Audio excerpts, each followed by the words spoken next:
edition of the BRSN Insider. I'm sitting down with head football coach Larry Wilcox. Coach, thank you for joining us. No problem. You guys had your spring game on Sunday. How did the practices go before that? Well, we had, I think, 15 practices prior to the game, and that was spread over about a 5-week period. We had spring break in there and Easter break, and so that broke it up a little bit, but that was a good thing, I think, for the team to have that.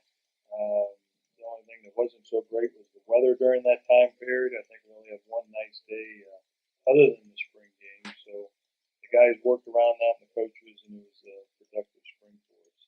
What was the mindset heading into spring practices after the year you guys had last year? Well, this is a new season, and what happened, and we've got to move on with a new group of guys. And we had around 40 seniors on that squad last year, so there are a lot of important people to replace on that team, and not only as athletes but also as leaders. So we wanted to see some guys rise to the top, and a lot of younger players that weren't so much in the mix at the varsity level last year. We're going to need to improve their skill level and their knowledge level and be able to assume those important roles. And then at other positions, we wanted to have a competitive environment so that we would be challenging one another to become better through our practices. And now we'll break down the spring game first on the offensive side of the ball. What were some things that you saw? Well, probably where we might have been hit the hardest through graduation was in our offensive line. We graduated Zach Fuller and Griffin Bledsoe, Trevor Shepard. So we got some guys there that really contributed a lot over a 3-4 year period, and they had a lot of experience and knowledge. And as a consequence, last year we scored a lot of points, almost 50 points a game. So that probably was our biggest challenge, not only in the spring but going into next season. And quarterback position, what did you see? Well, last year our quarterback position was so much in flux in the first part of the year. We had 3 guys that we felt all were capable of being starters, and as it worked out, just through sort of an odd set of circumstances, Schaefer Sheets started the first game and then continued to play throughout that. Dalton Gallus we opted to have him redshirt, and his mindset was to prepare himself for this season and this spring, and I think we had a very competitive situation there. And then the 2 younger guys, we want to give them a chance to see Zach Hammond and Jalen Courtney and give them a chance to get the reps that they needed to continue to improve and give us depth at a critical position. And another key piece shot to replace is E.J. Johnson, All-American running back. What did you see from the running back position? Well, we've got guys that are talented, and E.J. is going to be difficult to replace, someone with that skill set, but Jacob Avery had an excellent spring, and Charlie Nyhart equally so. Of course, Marquis Stewart did a lot last season. He had the highest per carry average on the team and really complimented E.J. Johnson tremendously, but Marquis had a minor injury this spring, and so he only had a short practice time with us. But in the short time he was with us, he showed some exceptional skills. And moving to the other side of the ball, what did you see defensively? Well, we've got a lot of guys that are really similar, and it's going to take a lot of sorting through this summer, I think, for our staff to really even develop a depth chart. But that's really a good problem to have.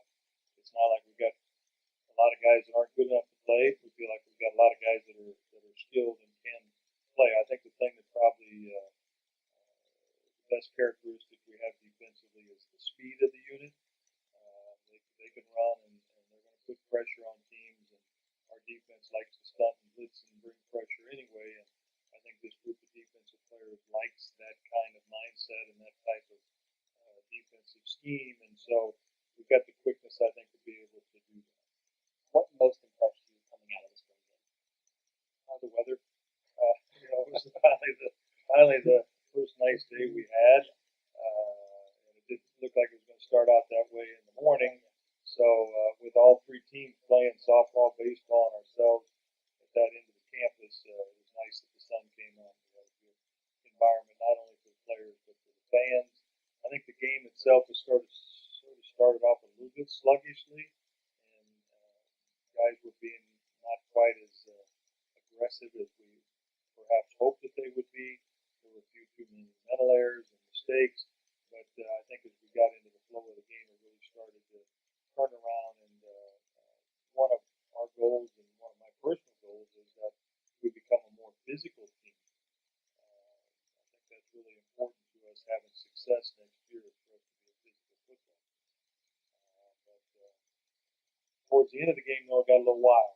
You know, in the last 2 minutes, I think there were 3 touchdowns and 3 changes of the lead for the white and black team. So it was a very exciting finish, and a lot of things were done well, particularly in that second half. What are some things you saw that are going to need improvement heading into the fall? Well, I think just having the experience and guys playing together in the offensive line and in the secondary, those are probably the 2 areas that we need to most grow in and get better at.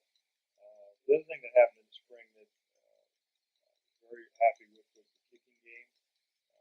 You know, we lose Sebastian Harris, and he's been such a big weapon for us these past 3-4 years, and Jacob Young has come in and done exceptionally well.